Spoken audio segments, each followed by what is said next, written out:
Dawn to Dawn has two major advocates, Jolene Martin and Liz Datu, who have not only put on fundraising dinners, but are now on venture of making a cookbook as well as doing cooking classes. Their food is superb. I am a witness to it because I've participated in previous cooking classes. I've come to the dinners and they are amazing cooks. Well, Judi, Spices and Blarney are at it again. Liz Datu and I have decided to put a cookbook together of all of our favorite recipes, both unique and traditional recipes of Indian cooking. And to do this, we're running a series of activities leading up to this and building up recipes. So the first cooking class is November 20th, second one is January 29th, 2017. So you are going to have to book early. The price is $100, however, there is a tax receipt, so you can take this money off of your income tax. It is a win-win situation. What our plan is, for the most part, is to keep the profile of Dawn to Dawn raised in the community. So doing a once-a-year dinner is great. It has done a terrific amount for raising the profile, but we decided that that was not quite enough, that we wanted to keep that profile going, and decided to start teaching more cooking lessons. Well, I love East Indian food, and I love spicy food, and I love working with all kinds of ingredients, vegetables and meats and chutneys, and I love making things and canning them. And so I moved into the neighborhood, and Liz was here, and she's an awfully good cook, and she can tell you about that herself. But we've kind of celebrated Indian food and been doing a lot of things together, and including the annual dinner, which will happen again this year. The fundraising dinner is May the 9th, 2017, and that again is an amazing sellout. They have entertainment, they have belly dancers, they have wonderful food, they have greeters, they have wine. It is spectacular. So yeah, we're very happy with what we're doing. We feel really good about being able to do something in the community with skills that we have that helps out people who are very much in need. And why Dawn to Dawn? Well, because they're a grassroots society, and they're doing incredible work within this community to help those people in the Comox Valley who are experiencing homelessness. So, if you want to get involved, you can also go to dawntodon.org for more information. From the Comox Valley, this is Judi Maricami for Shaw TV.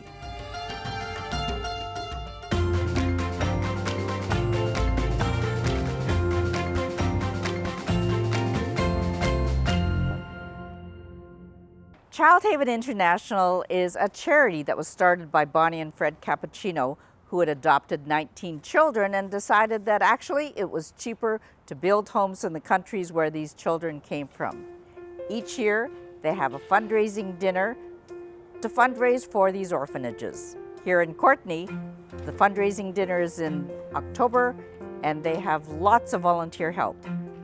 Ricky Dat, his parents Shankar and Mira, are the keystone for this dinner as they provide the food to make sure it's an authentic Indian dinner. And you've had quite a cooking career yourself. Yeah, since I was 18-year-old. Shankar is an amazing man. In his 80s, he is a delightful soul who has been cooking for over 50 years. When he was 18, he started out working, and he had no formal training. His mother actually wasn't a great cook, but he was able to learn how to cook, instruct people, and become a master chef who has served Queen Mary, John F. Kennedy, Governor General. He's been surrounded by wonderful people and has lived in the best neighborhoods in Canada. Now, where did you learn to cook? Just myself. Really? Yeah, I just... You didn't go to... No. You didn't go to cooking classes? No. Or schools to cook? No, I teach, I didn't go. My goodness, you must be extremely talented. I do, yeah. And who have been some of the clients that you've cooked for? Rockefeller, Kennedy, John F. Kennedy, Governor General Vanier, Michener. And I understand you even cooked for Queen Elizabeth. Yeah. Wow, that's Yeah, we amazing. had a party for her, Queen Mary, her mother. Queen Mary, you cooked for her? Yeah. Oh my goodness. His wife Mira is from Finland, so it's actually a marriage of two cultures, which blends beautifully. Mira doesn't do the cooking, however, she's there to lend moral support, and she does wonderful Christmas Finnish cookies. So, Mira, tell me, how did you get involved with Shankar? When did you first meet him? In Ottawa. I was working for the Indian embassy, the housekeeping. Yeah. over And there. do you also cook Indian food now? No, I didn't cook. He cooked and yeah. So you not only have a very close-knit family, you have wonderful food always around you, and you have an adoring wife as well. I think you've got it made. I hope, but anyway, when I do something, I don't look for the money. Dollar is not in my head. What you can do, forget about the money comes and go. If you want to be rich, it'll come, just hang on to it. So you do what you love and the money will follow. That's what happened to me. Ricky grew up in the restaurant business, and as he says, being in the kitchen with his parents was the last place he wanted to be, but right now it's come full circle and this is where he wants to be. I mean, cooking didn't come sort of naturally. I was always around it and always around food, but sort of, you know, that was like work. That's the last place I wanted to be, was working in the kitchen, you know, with my parents. But now that's the number one place I want to be now. So you've come full circle. I think it's fair to say that, yeah. Now, your dad was saying he actually never went to a cooking school. No.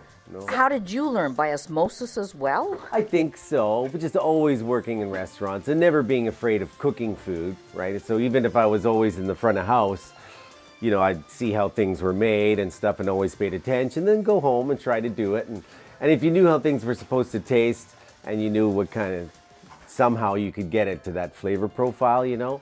And so yeah, it did come pretty naturally, you know? And the work ethic was always there, and it's like anything.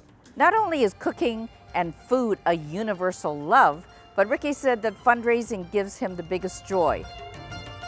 Cooking is a family affair, and for the Dats, it's all about family and food.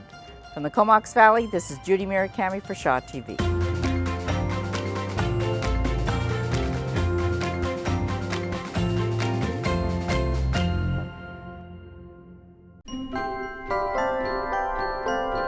Christmas is a very special time in the Comox Valley, and yes, there are lots of craft shows and dinners and celebrations, but on Christmas Day at lunchtime, there is a free Christmas lunch upstairs at the Philbrook Center for everyone who wants to come. One of the organizers is Rob James, and here he is to tell you about it. It's called the Earl Naswell Community Christmas Dinner. This will be the 34th year it's been going on. Earl Naswell still comes, you know, and enjoys a good dinner with us. We serve roughly 200 guests, you know, come and sit down for the dinner, and we do about 200 takeout dinners as well. So, because patrons can expect to have a sit-down meal, who prepares all of the food? Well, we've got an army of volunteers. There's probably like 40, 50 volunteers that come in. We've got Chef Dale that kind of runs the kitchen on a very tight rope there, and you know, he makes sure things get cooked. Because last year we did 22 turkeys, 8 hams, and all the vegetables and desserts and gravies and cranberries, and you know, we're lucky to have the Philbrook Center here because they're, you know, the kitchen up there allows us to get it done. Because this dinner is free of charge, donations are important, and there are some very generous donations here in the Comox Valley. So Rob, where do you get all of this food? The food and like money to buy whatever else we need is all 100% donated, you know, by local businesses and individuals. You know, we've got our list. I went around about the 1st of November. We sort of start, you know, because I know the businesses really get hounded this time of year, but we've never had anyone turn us down if we've approached them. You know, we tell them, you know, what it's for, and they're all, you know, more than willing to give us, you know, a little bit or a lot. So Jen, tell me, what is your part in this Christmas lunch? One of the volunteers. And what do you get out of volunteering here? It's fun. It's the feeling. It's the feeling. You feel everybody is so happy to helping out there, and you see people who come for the dinner. They say thank you, thank you. So it's to everybody, every volunteer over there. We don't ask questions. If people are alone and just want to come and just share, or a lot of people, like some of our volunteers, this is their Christmas. Some of them have been coming here for 20 years or more. But our guests are from all walks of life. Seniors that are alone. And I understand that Santa Claus even makes an appearance. oh, he does, yeah. He brings some gifts for the kids, and So you have children attending as well. yeah. We don't have a lot of kids, but there's always a big bag of presents when Santa comes in. And For those volunteers who are interested in donating time, talent, or their treasure, you can email them at cvchristmas@shaw.ca. From the Comox Valley, this is Judi Murakami for Shaw TV.